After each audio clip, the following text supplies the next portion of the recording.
একটা ছেলে ভাবছিল ঘাস খুব ধীরে ধীরে বাড়ছে। তখন সে দুহাত জোড় করে নিজের ভেতরের জাদুকরী শক্তি সক্রিয় করল। অমনি ঘাসের ডাঁটা মুহূর্তে 2 মিটার লম্বা হয়ে গেল। সে অবাক হয়ে ভাবল, এই শক্তি কি অন্য জিনিসেও কাজ করবে? তারপর সে নদীর দিকে হাত বাড়িয়ে ইশারা করল আর দেখল 2টা ছোট মাছ এক নিমেষে বিশাল হয়ে গেল। খুশিতে সে একটাকে তুলে নিয়ে পেট কেটে ফেলল, কিন্তু মেরে না ফেলে আবার জালে ছেড়ে দিল, যাতে ওই মাছটাকেই টোপ বানিয়ে এক বিশেষ লাল কচ্ছপ ধরতে পারে। আসলে আগে সে মানসিকভাবে কিছুটা দুর্বল ছিল। একদিন সে দেখল এক গুন্ডা তার স্ত্রীকে উত্ত্যক্ত করছে। রাগে সে ছুটে গিয়ে গুন্ডাটাকে ধাক্কা মারে, কিন্তু গুন্ডা রেগে গিয়ে পাথর দিয়ে তার মাথায় আঘাত করে। ছেলেটা সেখানেই মারা যায়। তার রক্ত গলায় থাকা তাবিজে মিশে যায়। যখন সে আবার চোখ খোলে, দেখে সে এক মন্দিরের সামনে হাঁটু গেড়ে বসে আছে, যেখানে ভূমি দেবতা তার সঙ্গে কথা বলছেন। ভূমি দেবতা জানালেন সেই এখন তার উত্তরাধিকারী। চেতনা ফিরে পেয়ে সে দেখে সে পুরোপুরি সুস্থ, কিন্তু স্ত্রীকে কিছু জানায় না। পরে স্ত্রী জানায় সেই গুন্ডাই তার বাবাকে ফাঁসিয়ে 80,000 টাকা ঋণ দিয়েছে,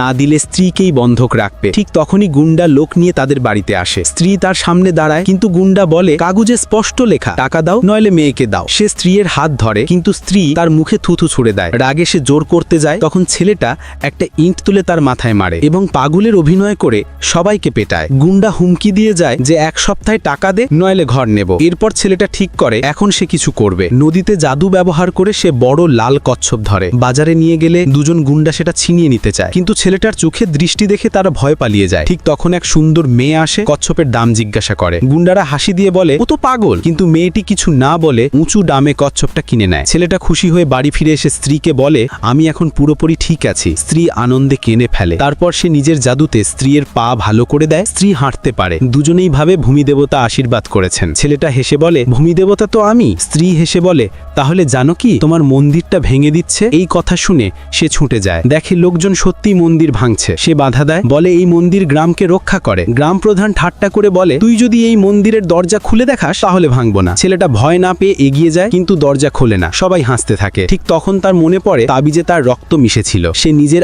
আঙুল কেটে রক্ত তাবিজে লাগিয়ে মন্দিরের দরজায় হাত রাখে। অমনি দরজা ধীরে ধীরে খুলে যায় আর সবাই চোখ বড় বড় করে তাকিয়ে থাকে।